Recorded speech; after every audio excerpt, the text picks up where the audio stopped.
Hey everyone, my name is Major Joshua Cabo Gunderson. I'm the commander and demo pilot of the F-22 demonstration team based here at Langley Air Force Base in Hampton, Virginia. And today we're going to break down the F-22 demonstration maneuver by maneuver and kind of give you some insight and some background to each maneuver.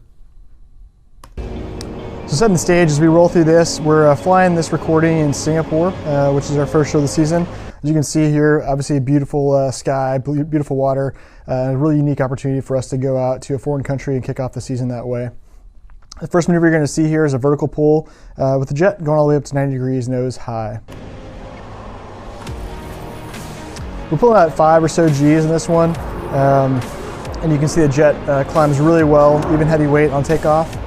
We'll finish it up with this over-the-top maneuver, and it's a high alpha loop. So as we're doing that, we're probably dropping all the way down to 100 knots of airspeed or less, probably even less than that, as we're using the flight controls and the vectored thrust to pivot the aircraft in the sky and then flip over the top. As we finish this maneuver, we're going to point straight down to the ground and then look to start a aileron roll and then position away from the crowd.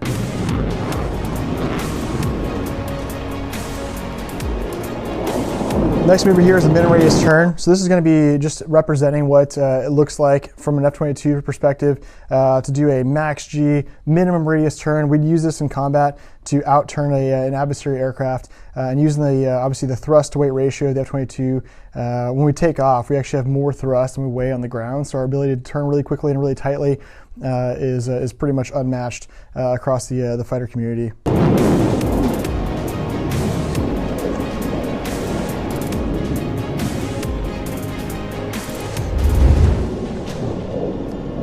Sweet. So now we get into this maneuver here, the Cobra.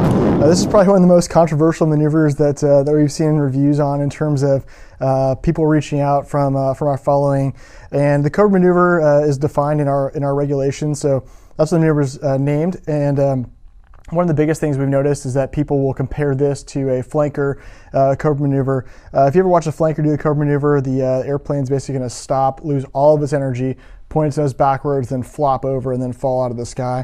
The F-22, we have the ability to basically take our nose and go behind the tail. So we're actually going to put our nose behind the tails and then we're going to power out of it and climb pure vertical here. So instead of just falling over, then falling towards the ground, we're actually using our thrust to continue climbing the vertical for the next maneuver. This is probably about a minus 1.5 G push or so to get back to wings level. And the next maneuver here, you're going to see here is a J-turn reposition is what we call it. It's actually called the Herbst maneuver. That's how it was actually defined initially.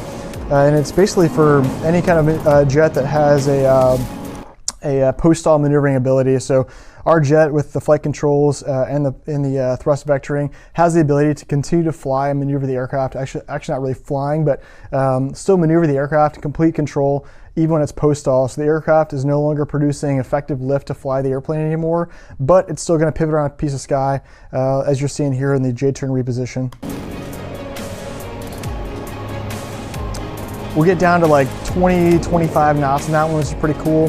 The next maneuver there is the weapons bay door pass. You can see we have 2 main weapons bays. They're going to carry the AMRAAMs or any complement of the bombs. And then on the side of weapons bays, we have side storage for the AIM-9s, the heat-seeking missiles that we carry as well.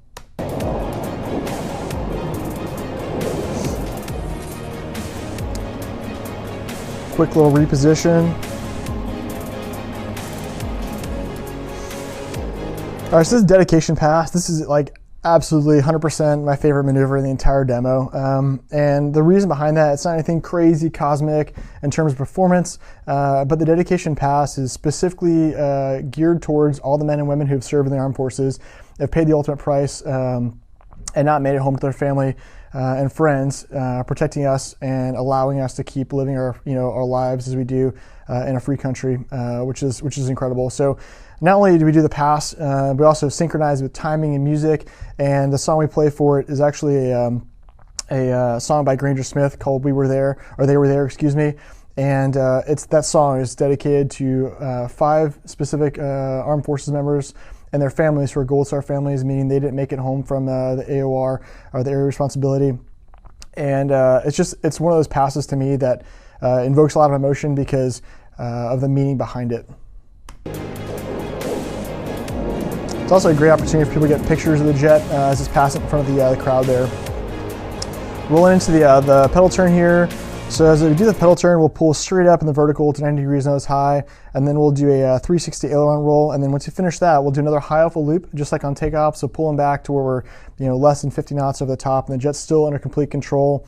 And then we'll level out, as you'll see here in a second, where the nose is back to the horizon, and then we're using full pedal and stick in the direction of turn, and we're at 60 plus alpha. What that means is that our angle of attack is greater than 60 degrees, and the jet basically is just falling, but under complete control using the vector thrust and the rudders and the stabs in the back there. Unlike other aircraft to do pedal turn, the ability of the flight controls and the vector thrust keep our nose pretty high, so we're able to stay pretty flat as we're doing this pedal turn as we're falling towards the ground there.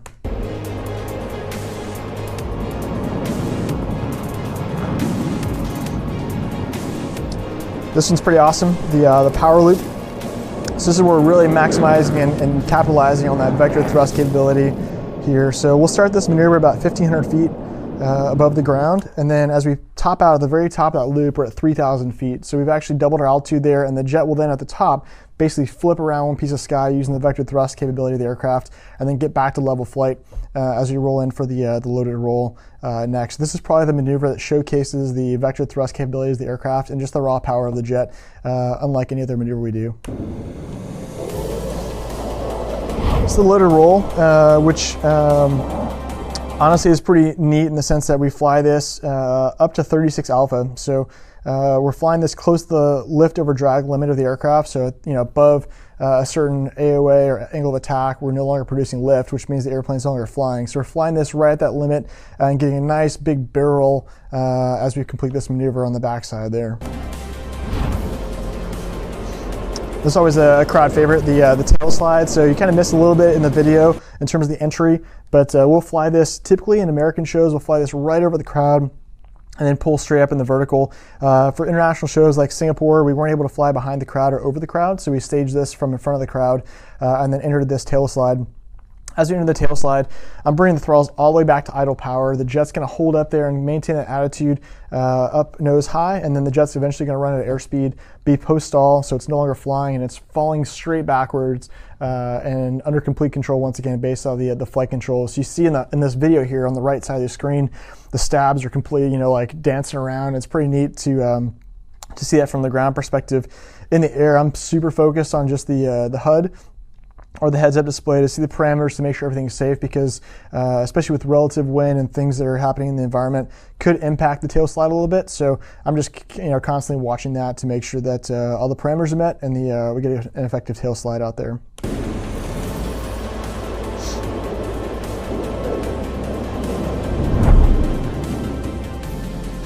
All right, slow speed pass. Down to 75 knots, which is really slow. When you think about a 60 plus 1,000-pound airplane going that slow, it's pretty crazy. Then we'll power out of that. So once again, from 75 knots, using all the 70,000 pounds of thrust the airplane has to power straight up in the vertical and climb up for a split S reposition. I'm doing about 45 degrees nose high out of that and climbing max AB. And then we're looking for 4,000 feet and 200 knots for our target parameters to complete that split S maneuver.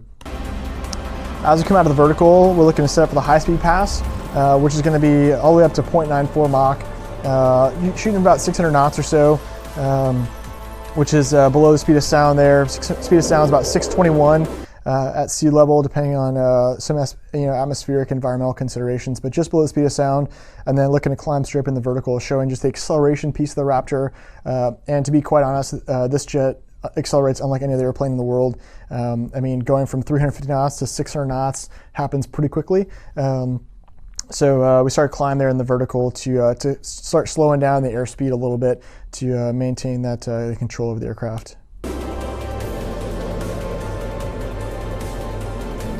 This is the Hoover pitch. So the maneuver itself is dedicated to Bob Hoover, who is an absolute legend in aviation history, especially in airshow history across the United States. And this maneuver is a knife edge separated by an inverted tuck, and then another knife edge separated by another inverted tuck on the backside. So it's a pretty neat maneuver, and this is like the last maneuver we do at the airshow. And as you can imagine, with a lower and lower fuel weight as you burn gas, you can definitely get to a lot of G's on this backside because the jet's accelerating. You're in max AB, it's very light. And I've probably hit the most G's in any demo in this maneuver specifically.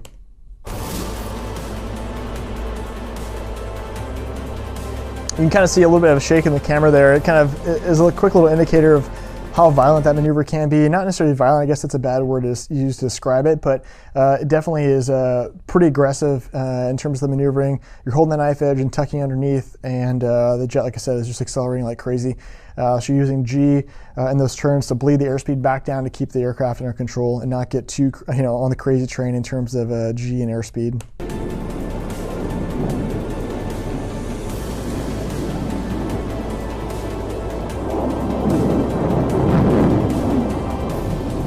Try to line this maneuver up so that way you see the afterburners right on the crowd center so people can see that, which is a pretty neat perspective for people to see, especially when those things are lighting right in front of them. So that kind of wraps up the demo in terms of maneuvers themselves. We hope you guys enjoyed play-by-play of all the maneuvers in the demo, and we really look forward to hitting the air show circuit as soon as possible this year to kick off our 2020 season here in the United States of America. So thanks so much for watching. Stay tuned, and as always, thanks so much for your support, Raptor Nation.